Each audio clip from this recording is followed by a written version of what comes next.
Tennessee Titans quarterback Will Levis had his best game of the season, even if he was to blame for most of the sacks. I'll break it down on today's edition of Locked On Titans.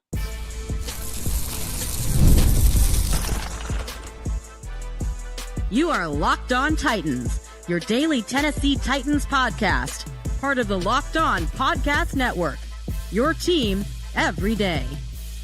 Welcome to the Locked On Titans podcast. I am your host, Tyler Rowland. Titans fans, today's edition of the Locked On Titans podcast is sponsored by the Ultimate GM app. Use the promo code Locked On NFL, all caps, inside the game store to receive a free boost to your franchise. On today's episode, I'm going to tell you why this was Will Levis's best game of the season, and some of the stuff we saw on tape was very exciting. But I'm also going to go through all 7 sacks and explain why most of these sacks are on Will Levis. And finally, I'm going to tell you that the Tennessee Titans have a good offensive line, despite what you may hear. Before I get into all of it, I do want to thank you for making the Locked On Titans podcast your first listen each and every day. Remember, Monday through Friday, Tennessee Titans content all year round, always for free. You're not going to beat that anywhere else. Make sure that you get subscribed, stay subscribed. It's your team every day here on the Locked On Titans podcast, the number one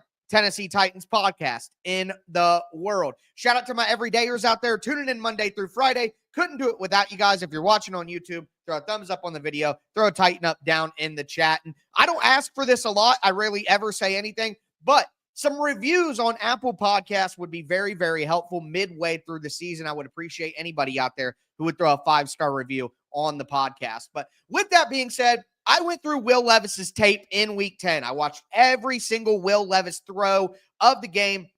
And honestly, I came away very, very encouraged by what I saw. Now, of course, like we're going to talk about, I'm going to go through every single sack and what I saw on tape and why most of them were on Will Levis. And the data is pretty, it's comprehensive is what I want to say as to who's at fault for some of the Titans sack issues this year. But before I get into that, I do want to start with the positives because there were so many positives on the tape. I think I charted probably 9 bad plays from Will Levis. Honestly, I would say probably 6 or 7 bad plays from Will Levis in the game on every single drop back that he had.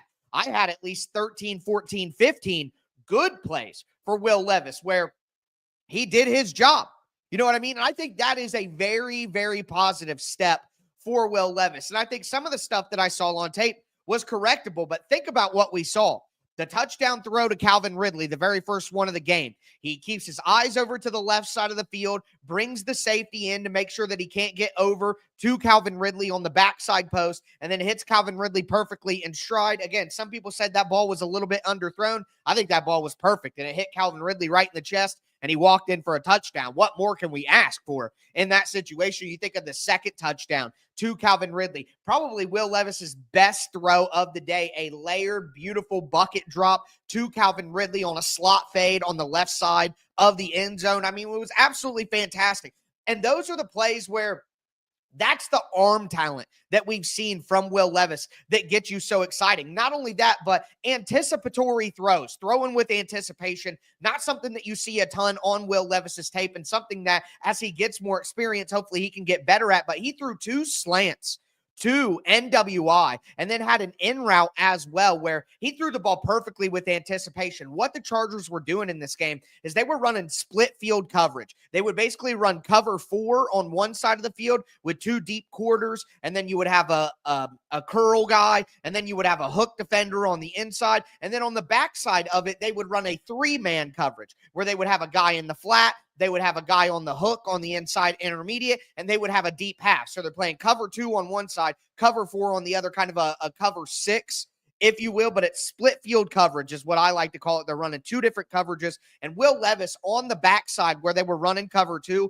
perfectly allowed his wide receiver to curl inside the linebacker on the hook curl, and he was perfectly anticipating where NWI was going to be and hit him right in the chest. There were multiple throws where he was able to do that on the backside of the Chargers split field coverage. So that sort of stuff gets you really excited about him starting to really see the defense and understand what he's going to be getting and feeling confident, because in both of those throws, he was taking pressure. There were guys on him. He had to let that ball go in time, and he had to anticipate it, or it would have been too late and he would have been sacked if he had to see it come open. So that's the type of stuff that will help Will Levis take less sacks as well, continuing to throw with anticipation.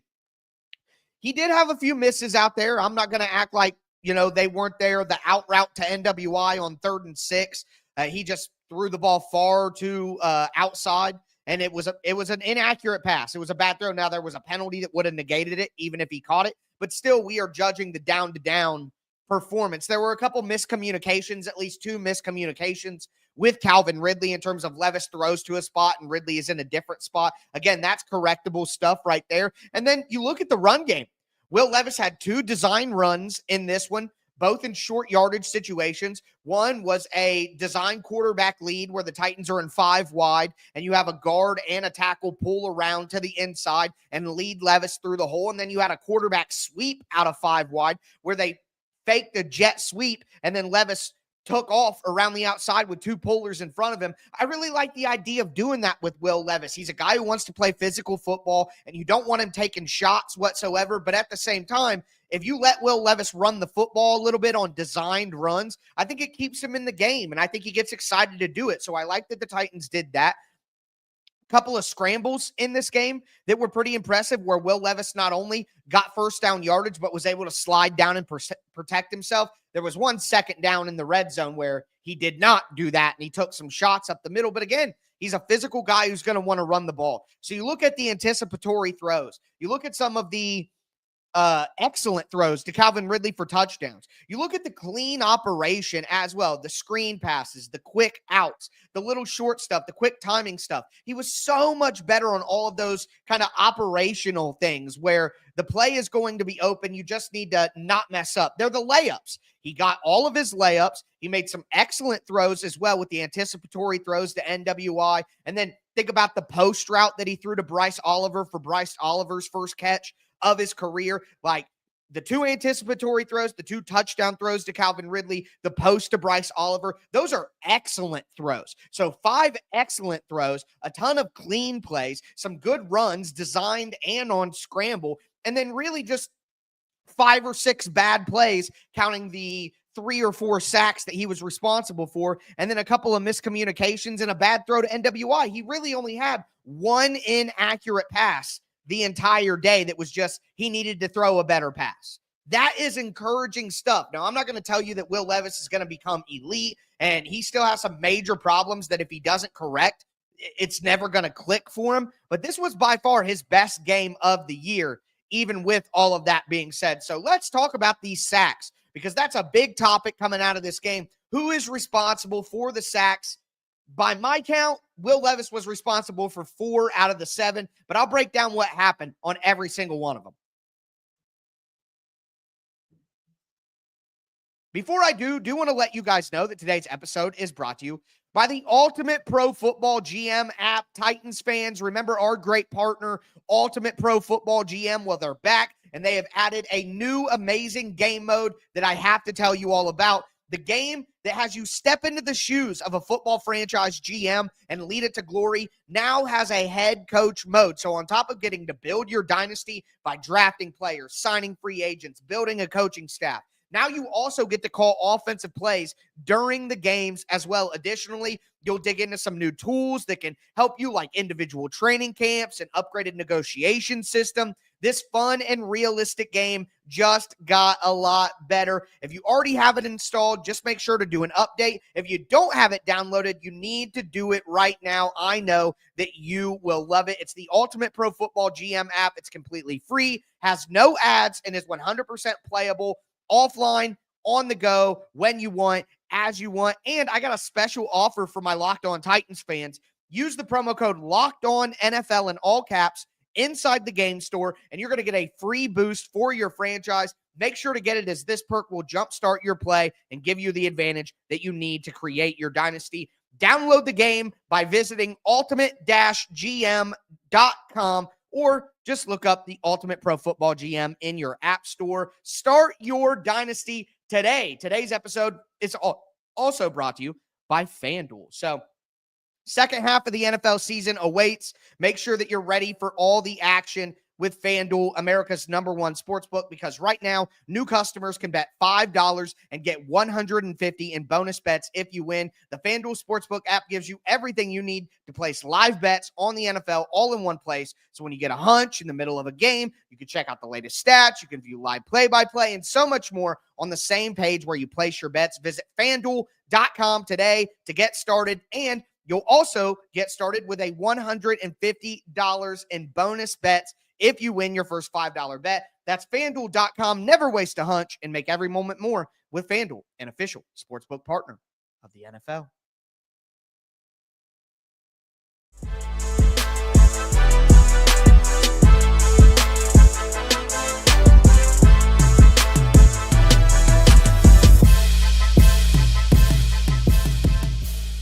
Titans fans, let's continue today's edition of the Locked On Titans podcast. I told you guys what I saw from Will Levis on tape that has me very, very excited. It was his best game of the year. But the reality is a lot of these sacks are on Will Levis, and we're going to go through every single one of them. At the end of the show, I'm going to explain why the Tennessee Titans have a good offensive line, not a bad offensive line, like some people like to say. Before I get into it, I do want to thank you again for making Locked On Titans your first listen. Make sure that you get subscribed, stay subscribed. It's your team every day. So looking at the sacks, all right, I'm literally going to go one by one because in my charting, from what I see on tape, 4 of those sacks are on Will Levis. There are 2 sacks that are totally inexcusable by Will Levis. There are 2 sacks where he held the ball too long. And then there are 3 sacks where you could probably blame it on somebody else. And honestly, the third of those sacks, we're going to talk about it. I don't know if it's necessarily on Will Levis, but he definitely could have avoided it. But I see why he didn't.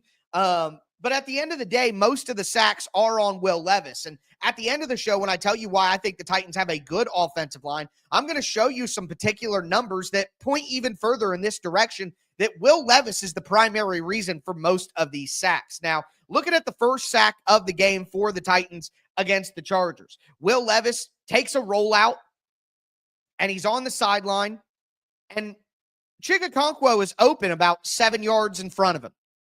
Why Will Levis doesn't throw the ball to Chigakonkwo, I don't really know. He's open, fire it in. He points to Chig and tells Chig to go block, but there's a linebacker coming downhill at him. There's a defensive end on his tail. There's no way that Will Levis is going to be able to get something out of this if he tucks and runs, even if Chigakonkwo blocks the defensive back that's in front of him. So to me, that is a decision-making problem for Will Levis. You have to hammer that home to Chigakonkwo, or you have to throw the ball out of bounds. Instead, he takes a sack. Now, he only loses 1 yard on it, but he takes a sack. And then people say, oh, the Titans had 7 sacks. The offensive line is bad.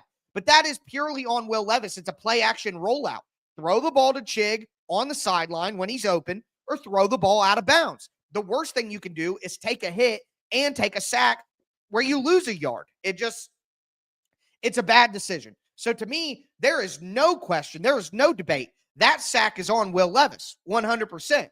Sack number 2, Dillon Radunz gets beat to his edge. Dillon Radunz gets beat to his right-hand shoulder on the outside. Now, Will Levis could have stepped up a little bit in the pocket, I think, but at the end of the day, after watching it on tape, there's no way I'm going to blame Will Levis for Dillon Radunz simply getting beat. And now look, Dillon Radunz is not the best guard in the NFL, but Dillon Radunz has been more than serviceable this year, and I think the Titans should re-sign him. So, offensive linemen are going to give up sacks. The Titans are never going to have 0 sacks for an entire season. You're going to see him here and there, and I thought Dillon Radunz played decently well, even if Dillon Radunz was the reason for sack number 2. I'm not going to blame Will Levis for that after seeing it on tape. When I saw it in real time, I'm like, Levis, step up, but I think that Dillon Radunz got beat a little bit too quick. So that's where I'm at on sack number 2. Sack number 3 is another unexcusable sack. Will Levis does a play-action rollout, and Josh Wiley is on a corner route, and Josh Wiley is open. And Will Levis has time. You have to find a way to get that ball out of your hands to Josh Wiley. And again, if you don't like it, for whatever reason, if you don't like Josh Wiley on that corner route, which I think you should have liked Josh Wiley on that corner route, but if you don't, okay, understandable, throw it out of bounds. Instead, Will Levis loses another couple of yards just trying to extend the play all the way when the ball already should have been out of his hand. Now, let me say this in the middle of this. Tomorrow at 8 a.m. or Tuesday morning at 8 a.m. Eastern time, I'm going to have a full Will Levis film breakdown out on the Tic Tac Titans YouTube channel. I have the link to that YouTube channel down below in the description. Whether you're listening on podcast, whether you're watching on YouTube, make sure that you get subscribed to the Tic Tac Titans film channel, where I'm going to break down all of these sacks. I'm going to break down all the good throws that I was telling you about to start today's episode. You don't want to miss the film content that pairs with these discussions that we're having on the Locked On Titans podcast. So go to the Tic Tac Titans YouTube channel and get subscribed right now. But again, number 3, another rollout where it's solely on Will Levis. You can't blame an offensive lineman. So 2 out of the first 3 sacks of the game are on Will Levis. And you just can't have that. You can't have your quarterback running into sacks. You got to have the wherewithal to throw it away or throw it to somebody open. It's that simple. Now, sack number 4 is on John Ojukwu. John Ojukwu gets folded in by one of the edge rushers for the Los Angeles Chargers, and there's nothing that Will Levis could have done. So, 2 out of 4 right now have been on the Titans offensive line. Then sack number 5 is a play action pass where Joey Bosa is double teamed by Nick Vanette and Tajay Spears, and both of them lose. Now, what you could say is, why do you have a tight end and a running back trying to block Joey Bosa? But what the Titans are trying to do is they're trying to slide J.C. Latham and the entire offensive line to the right-hand side so that they can take 3-on-5 and help Leroy Watson and help John Ojukwu and help Dylan Radins. And then if you have the running back come back to the backside with the tight end and have them double team an edge rusher, that in theory should work. But it doesn't always work against Joey Bosa. I thought on that one, Will Levis needed to get the ball out of his hands a little bit quicker. He could have dumped the ball down to Chigakonkwo, but it was 3rd and 14, and Okonkwo was probably only 5 yards down the field, and maybe he's thinking, hey, we're down big in the second half. If I dump this off to Chig, he probably doesn't get it, and then we're punting, so I'm going to hold the ball and look downfield. That happened a couple of times with Will Levis, and you know what? I understand, but in this particular case, with this particular sack, which I'm going to break down, I think if you get it to Chigakonkwo, he has a good chance to run and get the first down. So that sort of decision-making and calibrating when to throw it away, when to take the sack, because at the end of the day, that's the safest thing. It's a tough thing to do. Playing quarterback is tough in the NFL, but that was definitely on Spears and Vanette overall. So 3 out of the 5 sacks so far in the first 5 of the game, I would say, were on other people, not Will Levis. But the last 2 sacks are both by Bud Dupree, where he's rushing against J.C. Latham, and Latham does a good job getting in front, and Levis is just holding the ball, going forward, holding the ball, going forward. And the thing is both of them are on 1st and 10. And it's like, it's 1st and 10. I get that you're down by multiple scores and you want to push the ball down the field, but at the end of the day, it's 1st and 10. Just either run or dump it off. He had opportunities to do both. Pro Football Focus didn't credit J.C. Latham with a sack in this game, despite both of those sacks being on J.C. Latham with Bud Dupree against him. Why? Because Will Levis was holding the ball too long in both of those circumstances. So to me, I would say 4 out of the 7 sacks were on Will Levis. And one of the sacks that isn't on Will Levis, he could have gotten rid of the ball a little bit earlier, but situationally, I understand why maybe he was trying to force it down the field. On one of these Dupree sacks that were the final 2, I mean, it's like, well, one of them was 1st and 10, but one was 3rd and forever. It was like 3rd and 20. And the Titans are running all streaks, all go routes down the field. And Levis is just trying to climb the pocket and wait for someone to come open so he can throw the ball down the field. I can't really blame him for that one. So really, 3 out of the 7 sacks I thought were a bad job by Will Levis. So he is mostly to blame. And the numbers also point that out from a season-long perspective. We're going to talk about that because the reality is, my point here, the Titans don't have a bad offensive line. Do want to let you guys know that today's episode is brought to you by Gametime. Gametime is the best place to buy tickets because they have the best features in the industry. And now Gametime has a new feature called Gametime Picks that makes getting tickets to see your favorite teams play live even easier. Gametime Picks filters out the fluff to show you only incredible deals so you don't have to waste time searching through thousands of tickets. I've purchased football, basketball, baseball, concert tickets, all on Gametime, again, because they have the best features in the industry. Like they have the new Gametime Picks feature that gives you the best tickets. They also give you a panoramic view from your seat so you know what you'll be looking at when you sit down. You can toggle on the feature and get all-in pricing for your tickets. So the price you see is the price that you pay at checkout. Take the guesswork out of buying tickets with Gametime Picks. Download the Gametime app, create an account, use the code LOCKEDONNFL for $20 off your first purchase. Terms apply. Again, create an account, use the code LOCKEDONNFL for $20 off. Download Gametime today. What time is it? Gametime.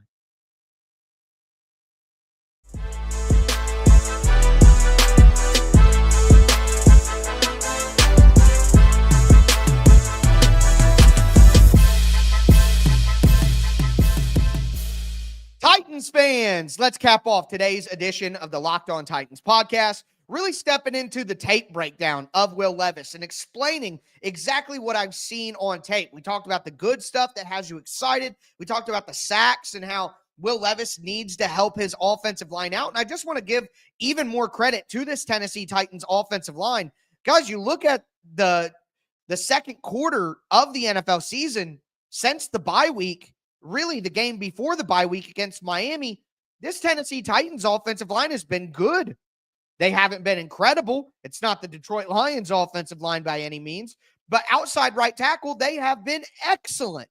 Okay. J.C. Latham, Peter Skoronski, Lloyd Cushenberry, and I thought Daniel Brunskill played very well in this game. Even Dylan Radins. Dylan Radins is probably the fourth best starter on the team, but he's had a very good year. And again, I think the Tennessee Titans need to resign Dylan Radins. If you want to point to a problem with the Titans offensive line, it's right tackle. Don't say that the Titans have a bad offensive line. No, they have a bad right tackle spot. Everything else has been very solid. If Dylan Radins was your fifth best offensive lineman, the Titans would be absolutely cooking if they had a competent right tackle this year. So this Titans offensive line has made massive improvements. And again, I don't want to hear that they have a bad O-line, because they don't. And quite honestly, Will Levis makes the offensive line look worse than it actually is. I'll give you some numbers to prove my point. Before I do, thanks again for making Locked On Titans your first listen. For your second listen, check out Locked On NFL. I'm the lead host of the Locked On NFL podcast. You can find it on all podcast platforms. You can find it on YouTube as well. Get subscribed for under 30 minutes free NFL content all year round. But with that being said, want to throw some numbers at you guys here. I did some research on Monday morning to kind of see how things compared between Will Levis and Mason Rudolph. On yesterday's podcast, we already had the data from the game that Will Levis's time to sack was one of the highest in the NFL this week. It was over 4 seconds, showing that Will Levis was holding the ball a long time by the time that he got sacked. You know, that's just the truth. And when you look at some of these numbers, it proves it out. So Will Levis's time to throw, this is the average amount of time it took Will Levis to throw the football in week 10, was 2.87 seconds. That was the 12th slowest in the NFL in week 10 so far, without the Monday Night Football game being played, obviously. So 12th slowest. So he was holding on to the ball a little bit. His pressure to sack rate, which is how many pressures ended up in sacks, was 50%. Half of the time when Will Levis got pressured, it turned into a sack. That was the worst in the NFL in week 10 outside of Monday Night Football. The worst. So if you're getting pressure on Will Levis, you're getting sacks on Will Levis because he's not getting rid of the ball quick enough. And he's making silly decisions like not throwing the ball out of bounds. Now, you want some comparison. Let's look at Mason Rudolph. In Mason Rudolph's 4 appearances this year, his average time to throw is 2.63 seconds. So that's more than 0.2 of a second quicker that he's getting the ball out of his hands than Will Levis. His pressure to sack percentage is 11.6. So 50% of the time when Will Levis is pressured, it turns into a sack. Only 11.6% of the time when Mason Rudolph is pressured does it turn into a sack. That right there shows that Will Levis is holding the ball just a little bit too long. And because he does that, he is not handling the pressure well, and it's turning into sacks. That's why Mason Rudolph makes this offensive line look way better, because he's getting the ball out of his hands. Now, what the Titans really need is a happy medium here. All right, because Mason Rudolph isn't throwing the ball downfield with any consistency or any success. Will Levis is able to do that little bit. So I'm not asking Will Levis to do exactly what Mason Rudolph is doing. That's what Levis tried to do against the Colts. He had his quickest time to throw of the year with like 2.27 seconds, if I recall. But the Titans need a happy medium there, because Levis is holding it a little too long, and Mason Rudolph was getting rid of it just a little bit too quick. Okay, so I would like to see the happy medium of that. And for Will Levis to do that, he's just got to speed up his processing a little bit and make better decisions. And if you want one more piece of data just to drive this home, Will Levis on the field has taken 22 sacks this year and 148 passing attempts. 22 sacks. Mason Rudolph has taken 6 sacks in 128 attempts. So that's 20 less attempts from Levis to Rudolph and 16 less sacks. Again, we got to have a happy medium here of Levis holding the ball and turning into sacks and making his offensive line look bad, and Rudolph getting the ball out of his hands maybe a little too quick to not take advantage of some of the downfield stuff that Brian Callahan has called. So again, I thought Will Levis had his best game of the year. I was impressed by what I saw. I think a lot of it is correctable stuff. But at the end of the day, whether you want to look at the film, whether you want to look at the data, Will Levis is making a good offensive line look worse than they actually are. And I just want to say that all of us hoped that the Tennessee Titans offensive line would be as good as they are right now. That's what we hope for in the offseason. And you know what? They are. Right tackle is still a major problem. But if you listen to this podcast, my everydayers will know I was worried about right tackle, and I didn't think the Titans did enough to address it in the offseason. They needed another free agent signing, and they didn't go out and do it because they wanted to try out Nicholas Petit-Ferrer or Jalen Duncan or John Ojukwu or Leroy Watson or Garon Christian or all these different options. And that was a mistake. That was a mistake. They did not have the answer in-house. So, again, I'm excited by what I saw from Will Levis on tape. I'm going to have that breakdown on the Tic Tac Titans YouTube channel, 8 a.m. Eastern time on Tuesday morning. With that being said, if he just cleans up his timing and gets rid of the ball, he's going to help the O-line. He's going to help the offense. But this is a good offensive line, and don't forget it. So there you go. That's going to do it for today's show. Make sure you throw a thumbs up on the video. Tighten up down in the chat if you're watching on YouTube. Get subscribed. Stay subscribed. It's your team every day. As always, I am your host, Tyler Rowland, and this was Locked On Titans.